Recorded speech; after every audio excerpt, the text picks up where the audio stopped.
దాచేపల్లి నగర పంచాయతీ పరిధిలోని పూలే చౌక్ వద్ద పల్నాడు బలహీన వర్గాల ఐక్యవేదిక ఆధ్వర్యంలో 79వ స్వాతంత్ర దినోత్సవ కార్యక్రమం ఘనంగా నిర్వహించారు. కార్యక్రమం అనంతరం మిఠాయిలు పంపిణీ చేశారు. ఈ కార్యక్రమంలో దాచేపల్లి నగర పంచాయతీ ఇండిపెండెంట్ కౌన్సిలర్ షేక్ షరీఫ్ అజరుద్దీన్, గద్దల వేదమణి, గరికపాటి వెంకట్ కుమార్, మెకానిక్ షరీఫ్, సయ్యద్ రసూల్, జక్కుల వీరస్వామి, పిడతల అజయ్ కుమార్, జాలా అశోక్, చిట్టి పోగు, రవి, పెయింటర్ రాంబాబు, అహ్మద్ అలీ, పఠాన్ రహీం, మజా వర్షమి, రెహమాన్, జండూబాం సుబాని, తోట వెంకటేశ్వర్లు, అల్లా బక్షు, మీరావలి, సదర్ల సాంబశివరావు, చెంచుల సంఘం అధ్యక్షులు వెంకటేశ్వర్లు, హుస్సేన్ మేస్త్రి పాల్గొన్నారు.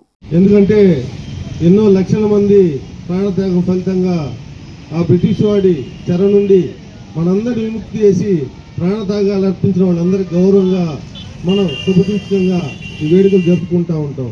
అదేవిధంగా మన భారతదేశం అంటేనే మరి గడ్డ మీద పుట్టాం మనందరికీ ఒక గుర్తింపు తీసుకొచ్చిన గడ్డ భారతదేశం కాబట్టి కులాలు, మతాలు, అదేవిధంగా తల్లిదండ్రులు అందరికన్నా కానీ భారతదేశం గొప్పది. ఇది వాస్తవం ఒప్పుకోవాల్సిందే. మనం ఎక్కడికైనా వెళ్తే దేశం అంటే మీరెవరు అంటే నేను ఇండియన్ని, నేను భారతీయుని అని చెప్పుకుంటాం. ఈ గడ్డ మనకి ఇచ్చిన గుర్తింపు, ఈ గుర్తింపుని మనందరం నిలుపుకోవాలి. మేము ఇక్కడ ఈ స్వతంత్ర దినోత్సవ వేడుకలు జరపడానికి ముఖ్య కారణం ఈ చిన్నపిల్లలు జరుపుకునే కార్యక్రమాలుగా చివరికి అయిపోయింది. పెద్దవాళ్ళు కూడా ఈ భారతదేశ స్వతంత్ర దినోత్సవ వేడుకల్లో భాగస్వామ్యం అయ్యి జాతీయ భావాన్ని పెంపొందించుకోవడం అవసరం ఉందని చెప్పి అని దానికోసమే ఇక్కడ ఈ కార్యక్రమం ఏర్పాటు చేయడం జరిగింది. ప్రతి సంవత్సరం కూడా పెద్ద ఎత్తున ప్రజలు పాల్గొని ఈ ఒక్కరోజైనా కానీ మన జాతీయ భావాన్ని పెంపొందించుకోవాలని కోరుకుంటూ మరి ఈరోజు భారతదేశంలో చూసుకుంటే మతాల వారీగా, మరి రాష్ట్రాలు చూసుకుంటే కులాల వారీగా విభజించి రకరకాల దారుణమైన పరిస్థితులు మీరందరూ చూస్తూనే ఉన్నారు. నేను కోరుకునేది ఒకటే, మనందరం మనిషి అన్న విషయాన్ని గుర్తుపెట్టుకోవాలి.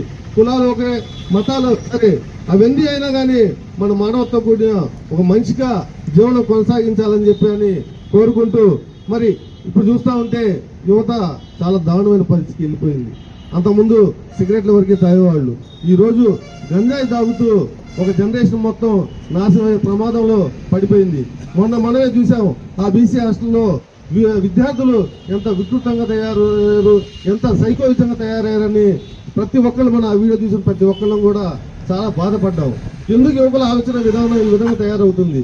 మనం పిల్లల్ని అయితే కాలేజీ పంపుతున్నాంలే కానీ మరి కాలేజీ పంపిన పిల్లల్ని వాళ్ళు ఏం చేస్తున్నారు, వాళ్ళ నడవడిక ఏంది, వాళ్ళ ప్రవర్తన ఏందని చెప్పని మనం గమనించలేకపోతున్నాం. అది మనం గమనించలేకపోవడం వల్ల మన పిల్లలే వాళ్ళ నేర స్వభావానికి అలవాటు పడి నేర వృత్తిలో దిగుతున్నారు. దయచేసి మీరందరూ కూడా పిల్లలందరినీ గమనించాలి. మరి ఇక్కడ చూస్తూ ఉంటే కాలేజీల్లో కానీ ఎక్కడైనా కానీ గంజాయి తాగే వాళ్ళ శాతం ఎక్కువైపోయింది. గంజాయి వాడు తాగేది కాకుండా పిల్లలందరికీ అలవాటు చేసే పరిస్థితి వచ్చింది. రేపు వచ్చే జనరేషన్ కూడా, వచ్చే తరం కూడా పూర్తి గంజాయి మధ్యలోకి వెళ్ళబోతుంది.